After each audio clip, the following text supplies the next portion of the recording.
Eason couldn't be here with us today. She's in Sault Ste. Marie, and I believe she will be joining with all of you there. She had told me to adjust. She knew that it was going to be a lot of reading. She says, adjust with the time, and if you see that time is dragging on, just drop my speech.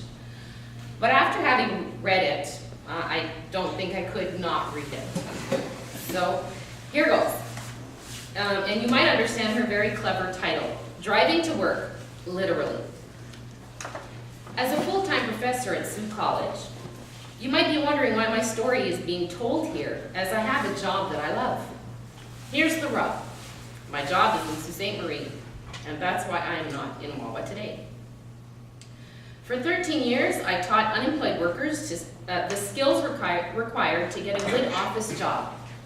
1 year, the federal funding was cut and the local campus of Sault College eventually closed. Since the MNR, where my husband works, was also experiencing cutbacks, we decided that I would take the internal transfer to Sault Ste. Marie until things settled down economically.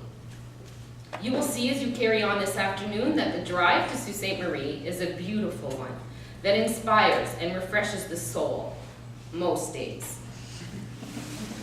However, 2.5 hours one way is too long a commute and to add to a full teaching load, so I traveled down and back just once each week.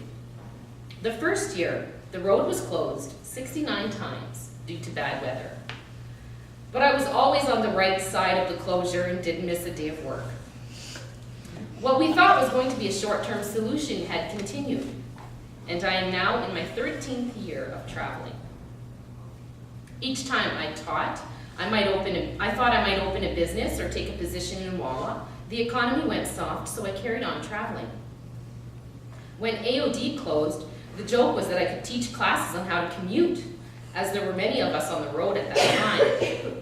Sometimes going in opposite direction, as one partner would be working in Sault Ste. Marie and the other one would be going down there on the weekends when I was coming home. Many of my female students in Wawa had been coping with having their spouse away for weeks at a time for work. I didn't know at the time that my family would cope with many of the same issues in reverse. People in the South don't understand why my family and I don't just move to the Soo, but most of them have never traveled north to Wawa. They don't know the pull of Lake Superior, or the joy of being in a small town where your children are safe and you know people as you move through your day. I chose to come here from Southern Ontario where I went to university, as I traveled this area when I worked with an aircraft engineer in my teens, and it called to me. Meeting my husband here was a bonus. I had been looking in Toronto for him. In Wawa, our children had been able to take their schooling in French, enjoy excellent piano lessons, dance classes, curling leads, and golf, often through the efforts of volunteers who give of themselves to keep things going for everyone. These friends have been close by, and strong bonds are formed in these circumstances.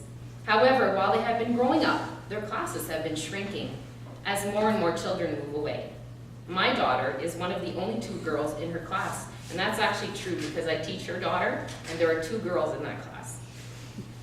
Fewer choices are available to the high school students due to smaller numbers, and fewer jobs are available for students saving for university or college as services and businesses close or cut back. It is very doubtful that either of our children will return to Wawa to pursue their careers. I'm sure you noticed as you traveled our main street that many buildings have prominent signs over them, but most are closed or being used as a storage for one of our successful businesses. When I come home, I can't be guaranteed that I will be able to get grocery items such as perishables, now that we have one main grocery store. Choices for basics, such as children's clothing and shoes, are very limited for some, and have been for some time. Some of you will remember when we had 2 large clothing stores, as well as ladies' specialized wear shops and a shoe store along with the northern store. They are all gone.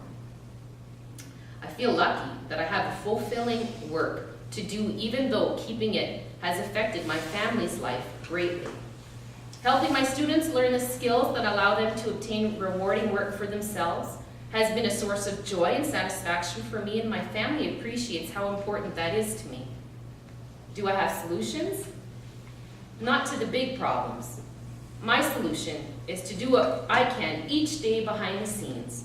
I volunteer my skills to keep things going in town as a board member of our non-profit golf course, a member of the committee to raise funds for a baby grand piano, which is on the way, a canvasser for cancer research, and the organizer, along with Helen Scott, for today's lunch. Thanks, Helen. I want my tax dollars to support the working people of Ontario so that everyone has what they need. The bonuses being paid to managers in public service and the bailouts to big business owners are of great concern to me. Hard work and education used to mean that you could afford a vacation and some special things for your family. I was raised in an entrepreneurial family, so I'm not opposed to business. After all, that is where workers are employed. But the wage gap between workers and big business is growing disproportionately. This leaves both workers and small business owners, the backbone of our society, in trouble as we are seeing now. Some maximums and minimums, checks and balances are in order. When pensions are not secure, but golden handshakes are, we are out of balance. We depend on our government to act for the good of the society as a whole, to ensure equity of education and opportunity for the people in Ontario so we can rebuild with gratifying work for all. Value-added endeavors with Buy Ontario and Canada policies are a good start. I look forward to hearing the ideas of others as I follow the caravan electronically on its journey. Safe travels, Lynn Dee Eason.